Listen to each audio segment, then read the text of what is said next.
नमस्कार प्रिय विद्यार्थियों, कैसे हैं आप सब लोग। एक बार फिर से मेरे YouTube चैनल मंजू ज्ञान धारा पर आपका स्वागत है। आज हम पढ़ेंगे संधि।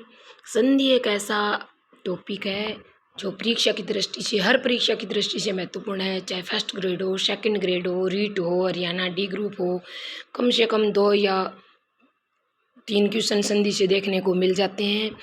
और अगर आप संधि को सही ढंग से समझ लेते हो तो कम से कम 4 या 5 ऐसे टॉपिक हैं जो संधि के माध्यम से आपके क्लियर हो जाते हैं। जैसे प्रत्यय है, उपसर्ग है, शुद्ध शब्द है, ऐसे बहुत सारे ऐसे टॉपिक हैं। अगर आप संधि को सही ढंग से पढ़ पाते हो, सही समझ पा रहे हो, तो संधि के द्वारा उसको भी आप समझ पाओगे। आज मैं आपको एक अच्छे उदाहरणों के साथ, अच्छी ट्रिक के साथ संधि पढ़ाने का प्रयास करूंगी। उससे पहले मेरी आपसे एक छोटी सी रिक्वेस्ट है, प्लीज़ आप मेरे वीडियो को पूरा देखना, लाइक करना और ज़्यादा से ज़्यादा शेयर करना ताकि और बच्चों का भी फ़ायदा हो जाए। और पहली बार अगर आप मेरे चैनल पर विजिट कर रहे हो तो सब्सक्राइब कर लेना। हाँ, बेल आइकन को भी प्रेस कर देना ताकि आने वाली ऑल नोटिफिकेशन आप तक पहुंच जाए। चलो देखो संधि। सबसे पहले तो आप ध्यान से देखो भी, संधि का अगर आपसे पूछा जाए कि विलोम शब्द क्या है, संधि का विलोम क्या होता है, तो क्या होता है संधि का विलोम? विच्छेद या विग्रह होता है। क्या होता है? विच्छेद या विग्रह होता है। ठीक है। अगर संधि में आपको संधि पूछी जाए, संधि में आपको संधि पूछी जाए तो क्या बतानी है? व्यंजन संधि है। संधि में अगर आपको संधि पूछी जाए तो व्यंजन संधि बतानी है। संधि का अगर विलोम शब्द पूछा जाए तो विच्छेद या विग्रह, अगर ऑप्शन में दोनों में से एक कोई सा आ जाए, विच्छेद आ जाए या विग्रह आ जाए, तो एक आपको ध्यान रखना है। और संधि का विग्रह या विच्छेद कैसे होगा? देखो आप, सम प्लस धी। कैसे होगा? सम प्लस धी। अब देखो इस सम का क्या अर्थ होता है? इसका अर्थ होता है अत्यंत पास पास बैठना। और धी का मतलब क्या होता है? धारण करना या बैठना। क्या होता है? धारण करना या बैठना होता है, ध्यान रखना। यानी सम का मतलब होता है अत्यंत पास पास, धारण करना या बैठना। किसका बैठना? वर्णों का बैठना। ठीक है, आप ध्यान रखोगे। अगर कोई दो वर्ण बिल्कुल पास पास बैठते हैं और उसमें उसके मिलान से जो परिवर्तन या विकार पैदा होता है, उसे हम क्या कहते हैं? संधि कहते हैं। आगे देखो, जैसे मैंने उदाहरण के तौर पे लिखा है, कोई एक शब्द दे दिया तो आपको देखना है शब्द, प्रथम शब्द और दूसरा शब्द। तो आपको याद रखना है जो शब्द दे रखा है उसका प्रथम शब्द का अंतिम वर्ण आएगा और दूसरे शब्द का प्रथम वर्ण आएगा, और दोनों के मिलने से जो परिवर्तन या विकार होता है उसे हम क्या कहते हैं? संधि कहते हैं। अब देखो आप संधि की परिभाषा, संधि की परिभाषा देखो, दो वर्णों के मेल से जो विकार उत्पन्न होता है उसे हम क्या कहते हैं? संधि कहते हैं। अर्थात संधि का अर्थ देखो क्या होता है? संधि का अर्थ होता है जोड़ना या मिलाना। क्या होता है? जोड़ना या मिलाना। जैसे क्या दे रखा है? विद्यालय दे रखा है, तो देखो कैसे करेंगे इसका संधि विच्छेद, कैसे करेंगे? विद्या प्लस आल्य। क्या करेंगे? विद्या प्लस आल्य। तो यहाँ पर क्या है? आ, और यहाँ क्या है? आ बड़े आ और छोटे आ से मिलकर क्या बना है? बड़ा आ, यानी विद्यालय। अब देखो ये प्रथम जो शब्द है इसका अंतिम वर्ण और ये जो दूसरा शब्द है उसका प्रथम वर्ण, दोनों के मिलान से जो विकार पैदा हुआ है वो क्या कहलाती है? वो संधि कहलाती है। ठीक है, आगे देखो, सरल शब्दों में आप समझो। बोलते समय दो शब्दों के पास पास आ जाने पर वर्णों में वर्ण कौन से? अब देखो वर्ण कौन से होते हैं? स्वर है, व्यंजन है, विसर्ग है। इन सभी में विकार या परिवर्तन होता है, वो क्या कहलाती है? संधि कहलाती है। जैसे यहाँ दे रखा है पदार्थ। क्या दे रखा है? पदार्थ। तो इसका हम संधि विच्छेद करेंगे तो पद प्लस अर्थ, तो यहाँ द में क्या है, ए है, और ए जो छोटा ए और छोटा ए मिलके क्या बन गया, बड़े आ का, मतलब आ का निर्माण हुआ है। छोटा ए प्लस ए यानी किसका निर्माण हुआ है, आ का। तो इस ए और ए को मिलने से जो विकार पैदा हुआ है उसको हम क्या कहेंगे, जो परिवर्तन हुआ उसको हम क्या कहेंगे, संधि कहेंगे। अब आप ध्यान देखो, ऐसे भी कुछ शब्द होते हैं जिसमें किसी प्रकार की कोई संधि नहीं, संयोग होता है, उसको हम कैसे पहचानेंगे। तो आपको देखना है, जैसे माता पिता, दाल रोटी, रात दिन, आप उसको बोल के देखो, कितना भी जल्दी बोलो, किसी प्रकार का कोई विकार नहीं, कैसे भी लिखे देखो दाल रोटी, तो ये दोनों अलग अलग हैं। देखो यहाँ माता पिता दाल रोटी, तो यहाँ किसी प्रकार का कोई विकार पैदा नहीं हुआ है। दाल रोटी यानी इस दोनों में क्या है, संयोग है। संयोग का क्या अर्थ होता है, ठीक तरह से जुड़ना, यानी दो शब्दों का आपस में ठीक तरह से जुड़ना क्या कहलाता है, संयोग कहलाता है। अब आप देखो संधि के प्रकार, संधि कितने प्रकार की होती है, मुख्य रूप से संधि होती है तीन प्रकार से, स्वर संधि, व्यंजन संधि, विसर्ग संधि। संधि ठीक है, मुख्य रूप से अगर संधि के प्रकार आपसे पूछे जाएं तो आपको कितने बताने हैं, तीन बताने हैं, ठीक है। अब आगे देखो, ये मैंने दे रखा है यहाँ पे स्वर, तो विकार किस किस में पैदा होता है, स्वर का स्वर में, व्यंजन का व्यंजन में। तो देखो यहाँ क्या दे रखा है मैंने, सत्य, तो तय में क्या है, तय में है त प्लस तय और अ है, और आगे अधिक में क्या है, ए है। तो ए और ए मिलने पर, यानी ये दोनों ए और ए का मिलान करने पर क्या बन गया, देखो यहाँ पे आ बन गया, क्या बन गया, आ बन गया।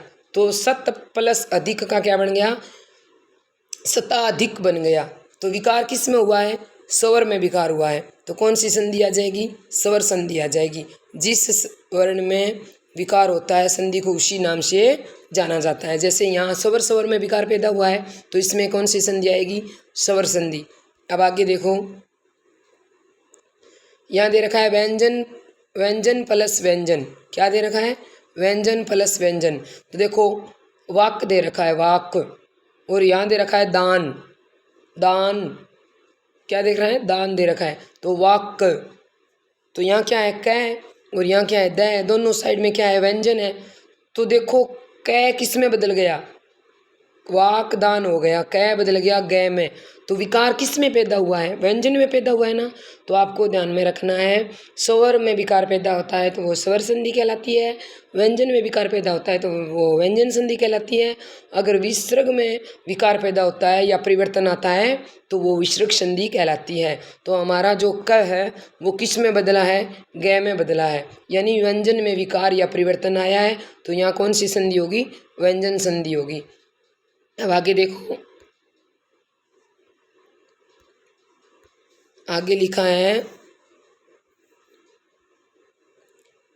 मन है, क्या लिखा है, मन है, ये क्या है, विसर्ग है। तो आपको विसर्ग से संबंधित दो बातें याद रखनी है।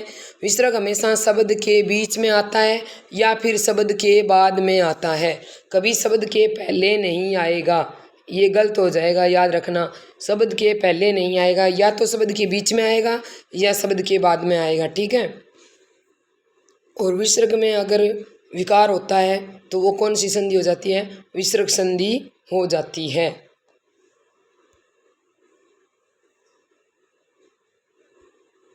अब आगे मैंने दी है, इसकी पहचान आप ध्यान रखना।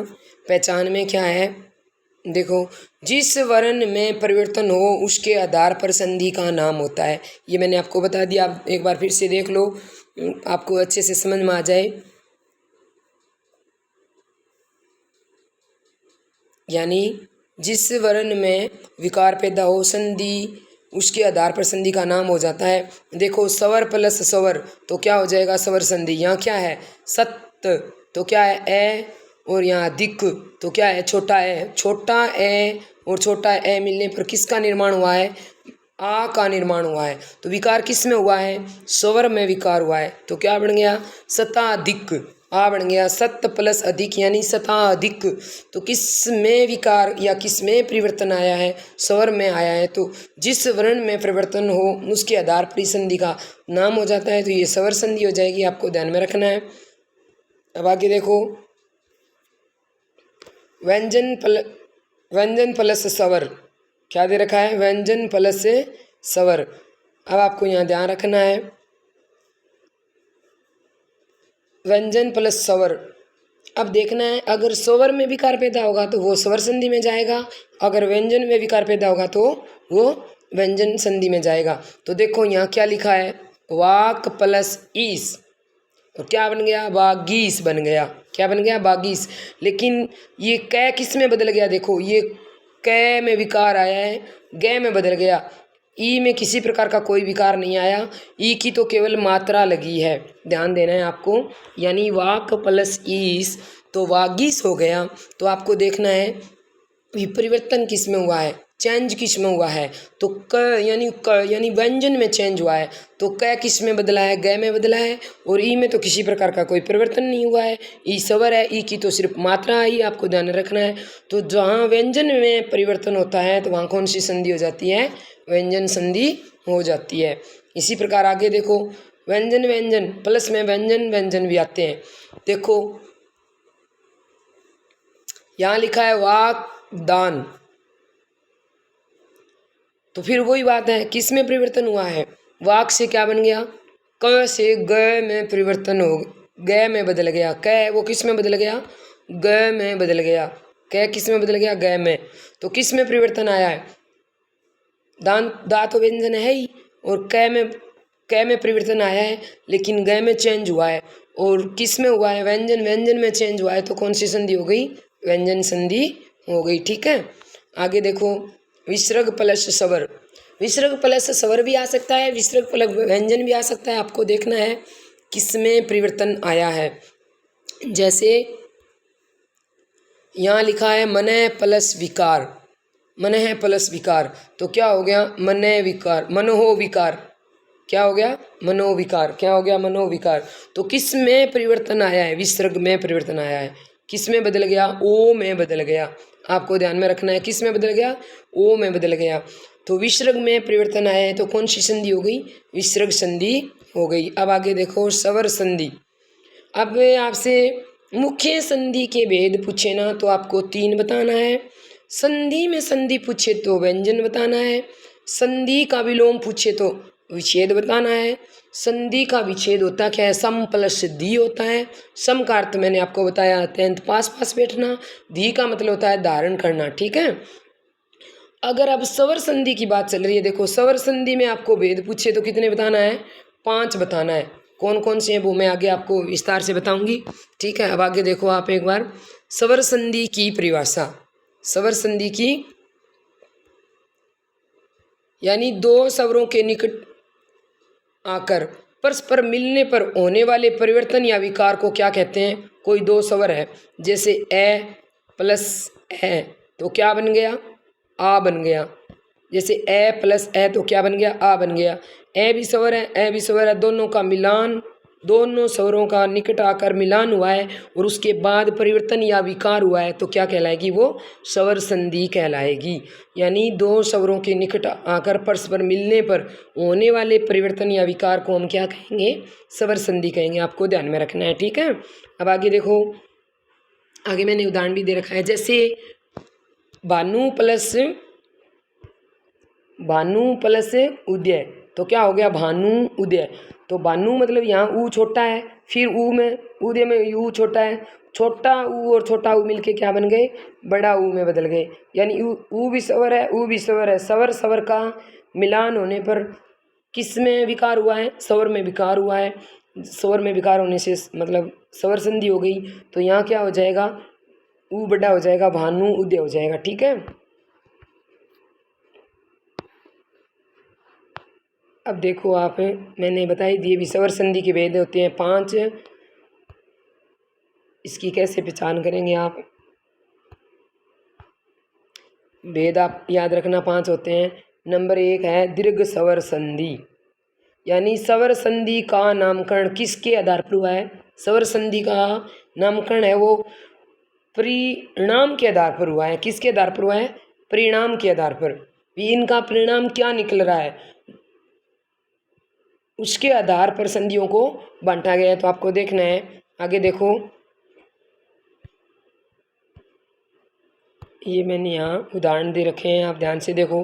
पहचान यानी ए ओब्लिक आ प्लस यानी ए आ प्लस ए आ। अब किसका मिलान हो रहा है? रसो स्वर यानी छोटे स्वरों का मिलान हो रहा है। लेकिन आपको देखना है परिणाम यानी रिजल्ट क्या आ रहा है। जैसे ए और ए मिला, छोटा है ना, लघु स्वर ह्रस्व स्वर है।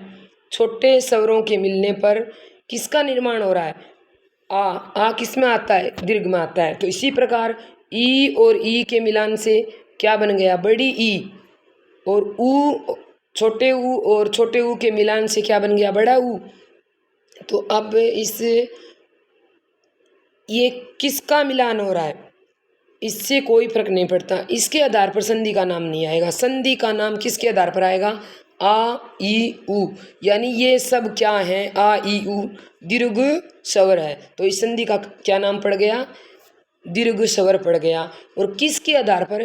परिणाम के आधार पर। भी परिणाम क्या आया? ठीक है, परिणाम के आधार पर इसका क्या नाम पड़ गया? दीर्घ स्वर संधि। आगे देखो, अब है गुण। दूसरा भेद कौन सा है? गुण स्वर संधि। गुण स्वर संधि, गुण स्वर संधि है। तो अब देखो, इसी प्रकार देखना है, यहाँ ए प्लस ए ओब्लिक आ प्लस ई यानी ए छोटा और छोटी ई। देखो आप, ह्रस्व है यानी ह्रस्व जो स्वर होते हैं उसको क्या कहते हैं? छोटे स्वर कहते हैं। ए और छोटी ई के मिलने से किसका निर्माण हुआ है? ए का निर्माण हुआ है। ठीक है, और ए और छोटा ऊ के मिलने से किसका निर्माण हुआ है? ओ का निर्माण हुआ है। ठीक है, इसी प्रकार ए और ऋषि से मिलने से अर का निर्माण हुआ है। तो अब इस संधि का गुण स्वर संधि नाम कैसे पड़ा? देखो, मिलान किसका हो रहा है मैंने आपको बता दिया, इससे कोई मतलब नहीं है। यानी रिजल्ट किस आधार पर आ रहा है? परिणाम के आधार पर आ रहा है। यहाँ ए और ओ किस में आते हैं? गुण स्वर में आते हैं, इसलिए इस संधि का नाम क्या पड़ गया? गुण स्वर। ठीक है, आगे देखो, तीसरा भेद क्या है? वृद्धि संधि, वृद्धि स्वर संधि क्या है? तो कैसे हुआ? देखो, ए और ए, छोटा मतलब ए और ए से क्या बन गया? ए बन गया। ठीक है, ए। और फिर ए और ओ से क्या बन गया? ओ बन गया। तो इसी प्रकार अब देखो परिणाम क्या आया है? वृद्धि हुई है ना। तो इसके आधार पर ये ए और ओ है वो क्या होते हैं? वृद्धि स्वर होते हैं। इसीलिए इस संधि का नाम क्या हो गया? वृद्धि स्वर संधि हो गया। ठीक है, आगे देखो, यण संधि। इसमें क्या है भाई? यण स्वर नहीं लगा सकते आप। क्यों? इसका निर्माण य र ल व जो हमारे यंत्र व्यंजन है ना उसके आधार पर हुआ है। तो आपको देखना है, ई प्लस में ए समान स्वर य आया है, ऊ प्लस में ए समान स्वर व आया है, और री प्लस में ए समान स्वर क्या आया है? र आया है। तो आगे देखो, लरी प्लस ए समान स्वर ल आया है। ठीक है, अब नंबर 5 देखो, 5 नंबर भेद में क्या है? यादि संधि। यादि संधि की क्या पहचान है? यह प्लस यादि यानी यादि संधि में क्या आएगा? ए प्लस ए समान स्वर यह आएगा यह, और ए प्लस ए समान स्वर या आएगा या, और ओ प्लस ए समान स्वर औ आएगा, और औ प्लस ए समान स्वर आओ आएगा। आपको ये पहचान इसकी ध्यान में रखनी है। यह, या, औ, आओ। ठीक है,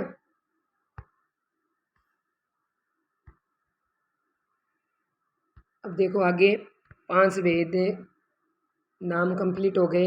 अब दीर्घ संधि क्या है इसको जानेंगे हम, कैसे इसकी पहचान करें। ठीक है। तो एक ही वर्ग यानी एक ही वर्ग सहजातीय वर्ग के दो स्वरों का मेल होने पर दीर्घ स्वर बन जाती है। क्या बन जाती है? दीर्घ स्वर संधि बन जाती है। एक जैसे वर्ग के या सहजातीय वर्ग के दो स्वरों का मेल होने पर दीर्घ स्वर संधि बन जाती है। कैसे? देखो, यहाँ क्या है? ए और ए क्या बन गया? आ बन गया। ए और ए क्या है? सहजातीय है, सहजातीय स्वर है, तो इससे किसका निर्माण हो गया? आ का निर्माण हो गया। तो आपको ध्यान में रखना है कि अगर कोई आपको शब्द दे दे मुक्तावली, मुक्तावली, तो अब इसकी पहचान में आपको तीन बातें याद रखनी है। एक तो संधि को अर्थ के आधार पर समझते हैं, दूसरा इसका नियम होता है, तीसरा उसमें कुछ अपवाद भी होते हैं। अगर आपको किसी शब्द का अर्थ आ रहा है तो संधि का संधि विच्छेद करना बहुत आसान हो जाता है। तो अर्थ के आधार पर देखना है, नियम के आधार पर देखना है, अपवाद के आधार पर देखना है। तो ये शब्द मैंने लिख रखा है मुक्तावली। क्या लिख रखा है? मुक्तावली। तो अब देखो, अब आवली या अली क्या होती है? ये जो मुक्ता है ना, तो मुक्ता क्या होता है? मुक्ता को बोलते हैं मोती को। किसको बोलते हैं? मुक्ता, मोती को। प्लस आप लिख सकते हो आवली या अवली भी लिख सकते हो। अवली का मतलब होता है कतार या पंक्ति। यानी अब अगर इसका आप संधि विच्छेद करते हो, मुक्त लगाते हो, अगर आ नहीं लगाते हो, नियम से भी कर सकते हो। देखो, यहाँ आ आया है, यहाँ आ, और यहाँ भी आ आया है, तो क्या बन गया? आ बन गया। लेकिन आप अगर अर्थ समझ के संधि को करने का प्रयास करोगे तो आपके क्वेश्चन 100% सही होने का चांस होता है। तो आप ध्यान दें, यानी मुक्तावली कैसी? मोती की कतार या पंक्ति। तो अब आपको याद रखना है, संस्कृत में मुक्ता किसको कहते हैं? मोती को कहते हैं। तो आप मुक्त प्लस आवली नहीं कर सकते। मुक्त का मतलब हो जाता है खुली माला। खुली कोई माला नहीं होती है, माला तो मोतियों की होती है। आपको ध्यान में रखना है, ठीक है। इसी प्रकार आगे देखो, नियम और अर्थ के आधार पर ही समझना है आपको।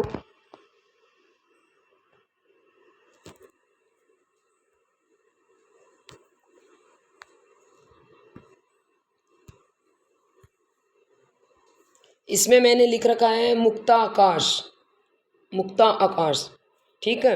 तो आपको देखना है भी इसका अर्थ क्या निकल रहा है, नियम कौन सा लग रहा है, या अपवाद है या संधि है या नहीं, ठीक है। तो अगर आप मुक्ता प्लस आकाश लिखोगे, मुक्ता, मुक्ता मीन्स मैंने अभी बताया आपको मोती होता है, तो मोतियों का तो आकाश नहीं होगा ना, मोतियों का आकाश तो नहीं होगा। तो अगर आप ऐसे लिखते हो, इसका मुक्ता आकाश का अगर पेपर में आ जाए कि मुक्ता आकाश का संधि विच्छेद क्या होगा, नीचे 4 ऑप्शन दे दिए जाए। अगर आप मुक्ता प्लस आकाश करके आते हो तो वो क्या है, आपका गलत हो जाता है। तो आपको ध्यान में रखना है, मुक्त प्लस क्या आएगा? आकाश। मुक्त यानी खुला आकाश, आसमान यानी कैसा है? आकाश कैसा है? खुला है। मोतियों का नहीं करना है, खुला आकाश करना है आपको, ठीक है। ये बात आपको ध्यान में रखनी है। आगे देखो, मुक्तागार। तो आगार मीन्स क्या होता है? घर या सीप होता है, ठीक है। घर या सीप, घर या सीप होता है।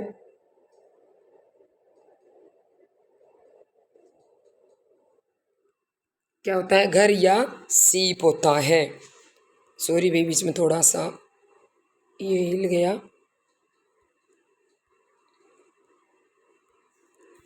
तो आपको ध्यान में रखना है, आगार मीन्स क्या होता है? घर या सीप होता है।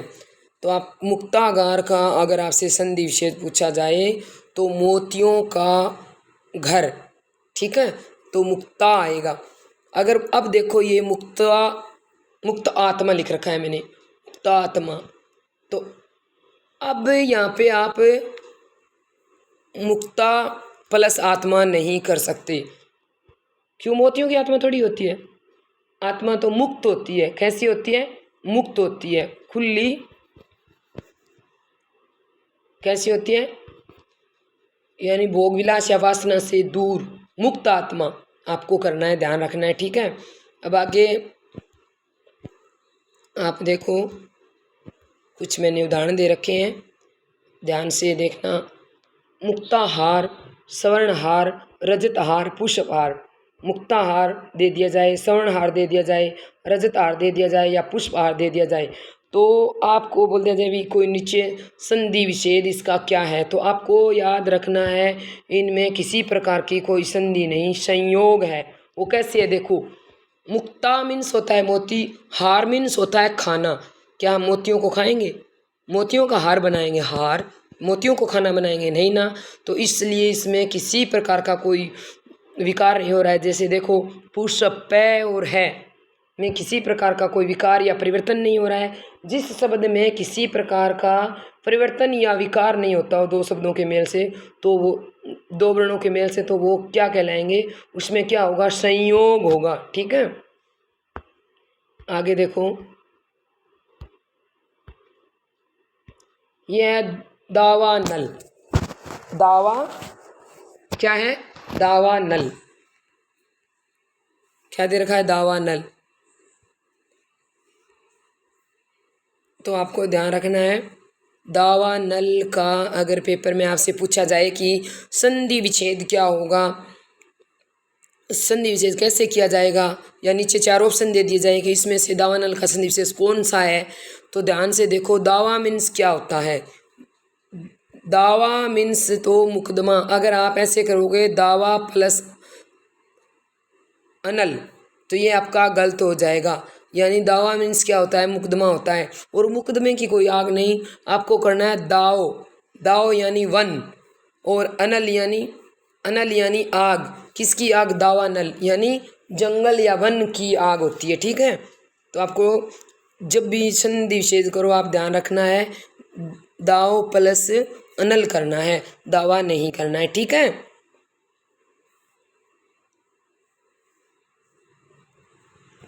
अब आगे देखो, सप्ताह मैंने लिख रखा है। सप्ताह में अगर आपसे पूछ लिया जाए भी सप्ताह का संधि विच्छेद करो, या फिर, तो देखो आप क्या होगा, शपथ प्लस हैन होगा। क्या होगा, शपथ प्लस हैन होगा। और जब इसको वापिस संधि में बदलते हैं तो क्या हो जाता है, न का लोप हो जाता है। यहाँ ए प्लस ए क्या हो गया, आ हो गया। हैन का मतलब क्या होता है, दिन होता है। तो आपको ध्यान में रखना है, जैसे है का लोप हम कर देते हैं ना, आम चाल की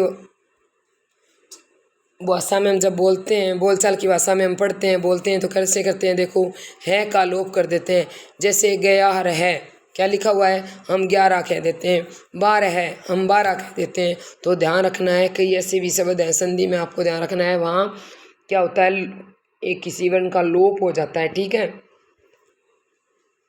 अब मध्य प्लस हैन, इसका कैसे बनेगा, तो मध्याह्न हो जाएगा, मध्याह्न।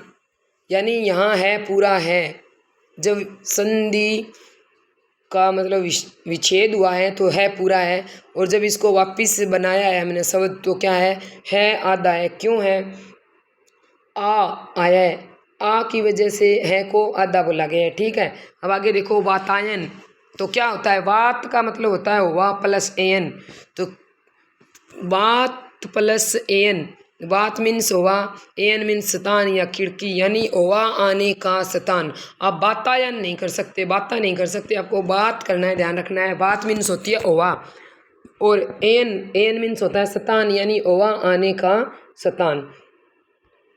ये तो हमने पढ़े ए आ के नियम। अब आगे देखो, ई प्लस ई से बड़ी ई का निर्माण, उपसर्ग वाले शब्द।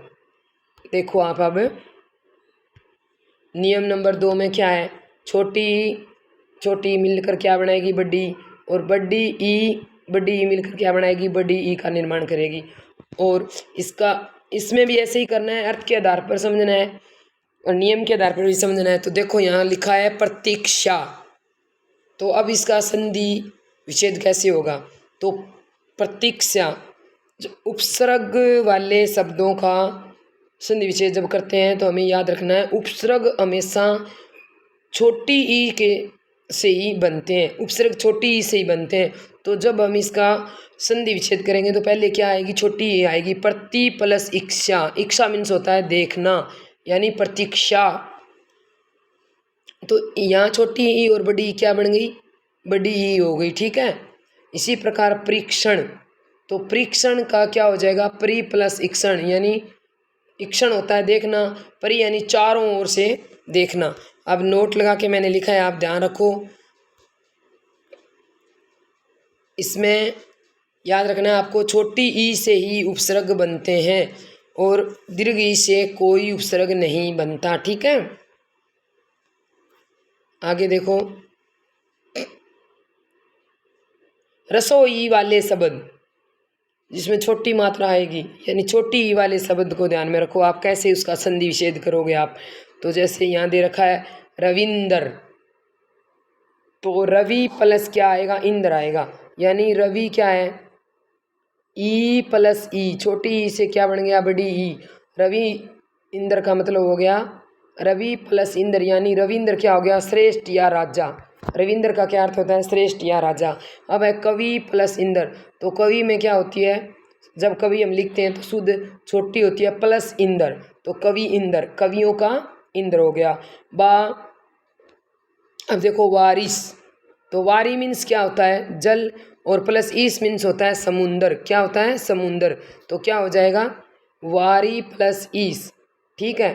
अब आगे देखो, नोट लगा के लिखा है मैंने, आप ध्यान से देखना।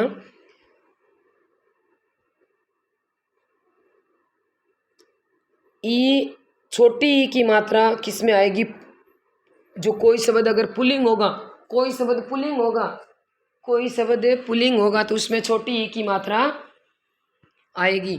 और बड़ी ई की मात्रा कब आएगी, जब कोई शब्द स्त्रीलिंग होगा। कैसे, देखो कोई शब्द दे दिया आपको, ये दे दिया गिरीश, तो आपका यहाँ से संधि विच्छेद होता है। देखो यहाँ जो बड़ी ई दे रखी है ना, यहाँ से करना है, तो इधर रह गया गिरी, तो गिरी क्या है, किसका प्रवाच्य है, पहाड़ का है।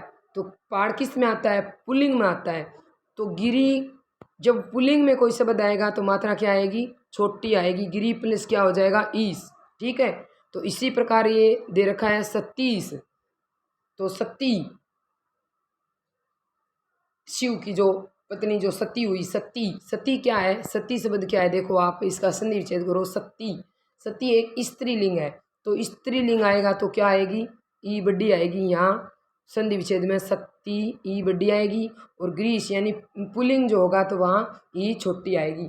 आपको मात्रा के बारे में ध्यान रखना है, भी छोटी मात्रा कहाँ आएगी, जहाँ शब्द में संधि विच्छेद करते समय अगर मात्रा छोटी पुल्लिंग है तो मात्रा छोटी आएगी, अगर स्त्रीलिंग है तो मात्रा बड़ी आएगी, ठीक है। अब नियम नंबर 3 देखो, दीर्घ संधि का, ऊ के द्वारा, यानी छोटा ऊ मिलकर, छोटा छोटा मिलकर बड़ा बनता है, बड़ा बड़ा मिलकर बड़ा, यानी शुद्ध शब्द देखना है। नीचे मैंने 3 शब्द लिख रखे हैं और आपको बताना है भी शुद्ध कैसे लिखा जाता है। एक दिया है मैंने लघु उत्तर, एक दिया लघुत्तर, एक दिया लघुत्तर, तो लघु उत्तर यानी छोटा उत्तर। तो देखो लघु उत्तर का आप जब किसी दिए हुए शब्द का आप संधि विच्छेद करते हो, चाहे ई बड़ी हो, आ बड़ा हो, ऊ बड़ा हो, लेकिन जब लिखते हैं तो लघु, देखो लघु साथ में जुड़ेगा तो ऊ बड़ा आएगा, और लघु अकेला लिखोगे तो क्या आएगा, छोटा आएगा। तो ऊ और उत्तर में ऊ छोटा छोटा मिलके क्या हो जाएगा, लघु उत्तर।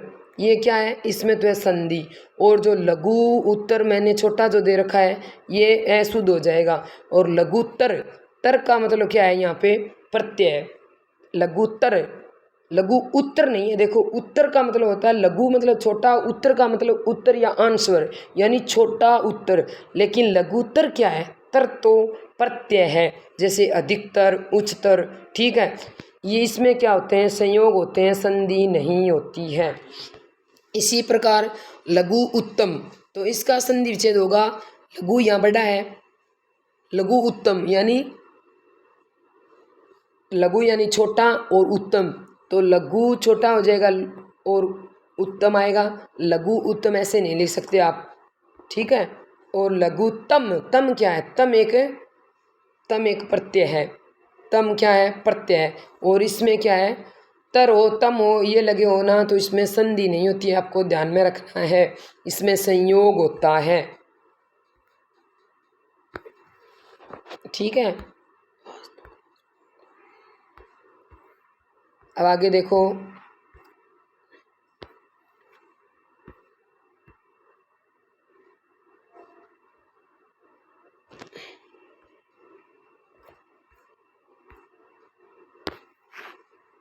आगे क्या लिखा है, दीर्घ स्वर संधि में ऊ, छोटे ऊ से क्या होता है, छोटा ऊ प्लस से छोटा ऊ बराबर क्या हो गया, बड़ा ऊ, बड़ा ऊ प्लस से बराबर क्या हो गया, बड़ा ऊ। तो अब एक बात आपको ध्यान में रखनी है, गुरु अगर अकेला लिखा जाएगा तो क्या आएगा, अब ये गुरु दे दिया जाए, चार नीचे गुरु लिख कर दे दिया जाए और आपको कोई शब्द दे दिया जाए और पूछा जाए कि शुद्ध शब्द बताओ, तो गुरु शुद्ध शब्द ऐसे लिखा जाएगा। जब अकेला गुरु आएगा तो मात्रा क्या होगी, छोटी होगी। और जब गुरु उपदेश बनता है, गुरु का उपदेश होता है, तो गुरु क्या हो जाएगा, बड़ा हो जाएगा। अब इसका अगर इस शब्द का आप संधि विच्छेद करोगे तो फिर गुरु छोटा हो जाएगा, ध्यान रखना है।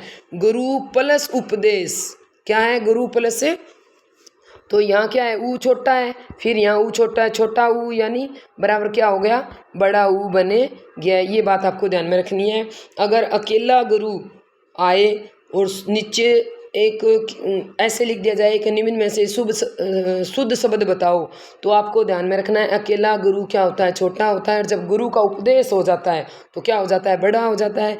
और जैसे इस शब्द का हम संधि विच्छेद करते हैं तो गुरु फिर छोटा हो जाएगा, उपदेश आएगा।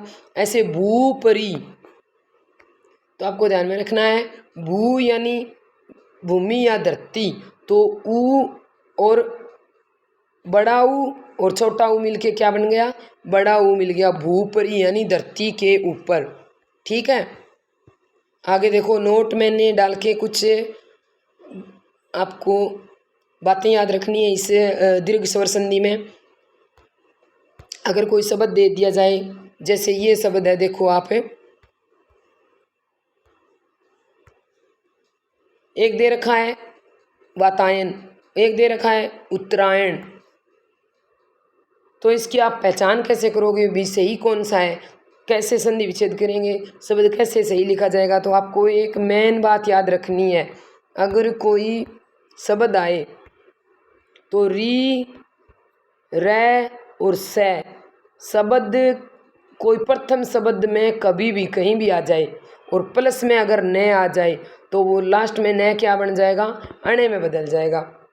जैसे आप देखो आगे, यानी री ऋषि वाला आ जाए और रे आ जाए, से आ जाए, कोई एक शब्द दे रखा है उसमें प्रथम शब्द में मतलब ऋषि वाला रे, ऋषि आ जाए, रे आ जाए, से आ जाए और प्लस में अगर न आ जाए, प्लस में क्या आ जाए, न आ जाए, तो न किस में बदल जाता है, आपको ध्यान में रखना है। न है वो अणे में बदल जाता है। ठीक है, आप याद रखना भाई, न है वो अणे में बदल जाता है।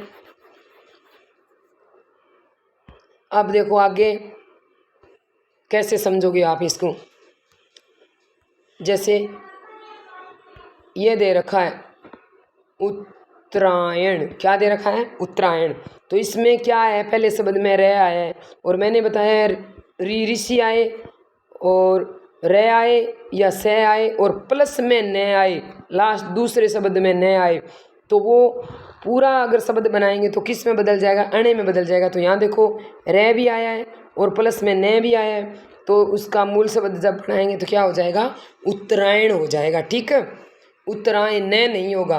अगर संधि विच्छेद दी जाए और उसमें अगर न वाला हो तो वो आपको गलत करना है, अणे वाला सही होगा। और इसमें देखो ऊपर बात प्लस एन आया है, तो बात मीन्स तो हुआ होती है, एन मीन्स शतान होता है। तो मैंने जो आपको ट्रिक बताई, ना तो इसमें ऋषि आया है, ना रह आया है, ना से आया है, न तो आया है लेकिन आगे पहले शब्द में तो तय आया है, तो इसलिए मूल शब्द क्या बन गया, वातायन बन गया। समझ में आया आपको, याद रखना है, अगर री ऋषि रह और से आ जाए प्लस में न आ जाए तो मूल शब्द में हम न को अणे में बदल देंगे। अगर ये तीनों शब्द नहीं आए, जैसे बात में कुछ नहीं आया, बात तय आया है, मैंने जो बताया वो कोई भी वर्ण शब्द नहीं, वर्ण नहीं आया है, तो तय बात यानी होगा प्लस एन यानी शतान, तो बातायन हो जाएगा, नहीं रहेगा, अणे में चेंज नहीं होगा। ठीक है, आगे देखो इस वाले शब्द ईस आ जाए, इक्स आ जाए, इप्सा आ जाए तो हमेशा क्या होगी, हमेशा ई की बड़ी ई की मात्रा ही आएगी, आपको याद रखना है। जैसे यहाँ दे रखा है अभिप्सा, अभिप्सा, अभिप्सा है, इप्सा यानी इच्छा, तो आप देखो ईस है, इक्स है, इप्सा है, तो आपको वहाँ संधि विच्छेद करते समय ध्यान रखना है, बड़ी ई लगाना है। जैसे अभी प्लस इप्सा आएगा, ठीक है। आप इसको छोटी नहीं लिख सकते, ऐसे इप्सा नहीं लिख सकते, ठीक है। याद रखना है आपको। कोई शब्द में ईस आ जाए, जैसे बागीस, इक्स आ जाए, इप्सा आ जाए, तो हमेशा बड़ी ई की मात्रा आएगी, आपको ये ध्यान में रखना है। आज संधि यहीं तक, कल आगे बाकी जो बच गई वो संधि पढ़ेंगे। तब तक के लिए प्यार भरा नमस्कार। जय हिंद, जय भारत।